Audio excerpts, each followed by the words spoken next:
Yang terakhir, Bapak, ya, saya ingin sering diskusi soal bentuk-bentuk operasi.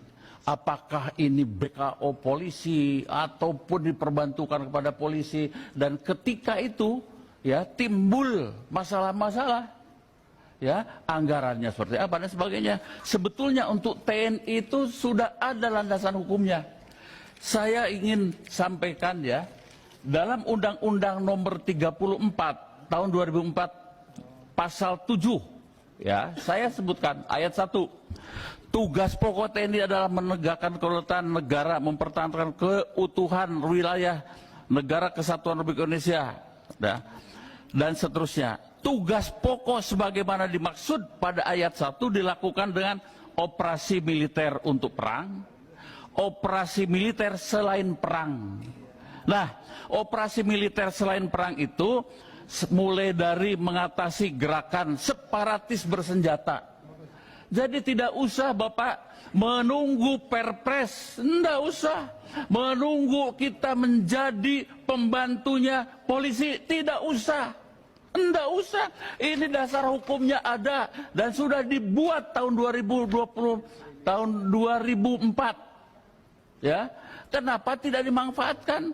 Dalam pasal berikutnya, ya, jadi nomor 1 tadi pemberantasan korupsi, pemberantasan teroris, ke-14 ada 14 item. Membantu pemerintah dalam pengamanan pelayaran dan penerbangan terhadap pembajakan, perompakan dan penyelundupan.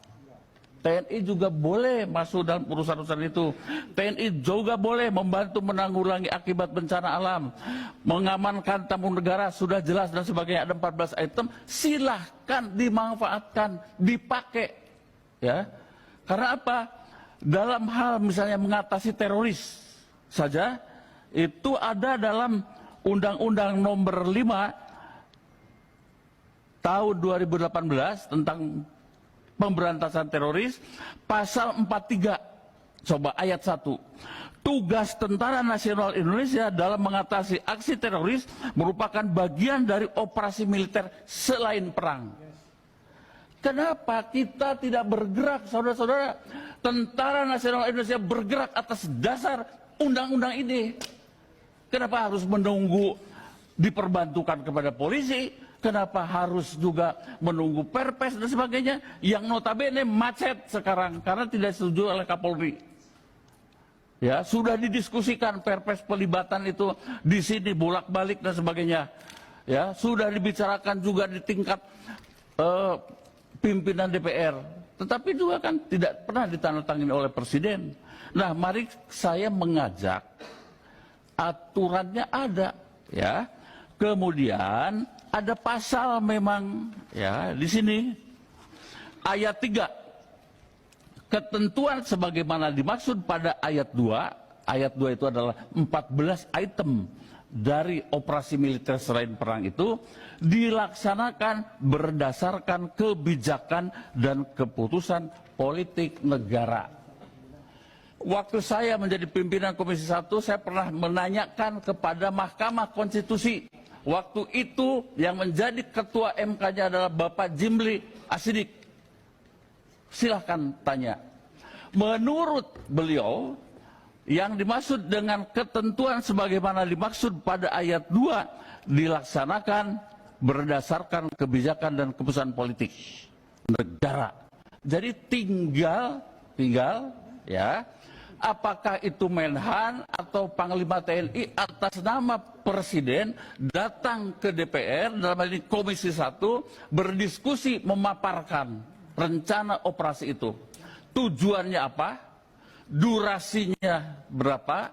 Wilayahnya di mana? Dan kemudian meminta anggarannya. Begitu. Kita tidak perlu nebeng-nebeng lagi ke angkatan lain. Ini ada dasar hukumnya, mari kita manfaatkan itu, kita gunakan itu. Tinggal apa masalahnya? Keberanian untuk lapor kepada Bapak Presiden, kemudian siapapun, apakah Menhan atau Panglima TNI, datang ke Komisi 1 dan paparan menyampaikan itu. Ini menurut hemat saya harus dimanfaatkan seperti itu. Tidak usah berbelit-belit. Saya dengar ini, kita harus perlu undang-undang Kamnas, lama. Kita harus perlu ya perpres soal pelibatan TNI. Sudah 2 tahun nggak turun-turun.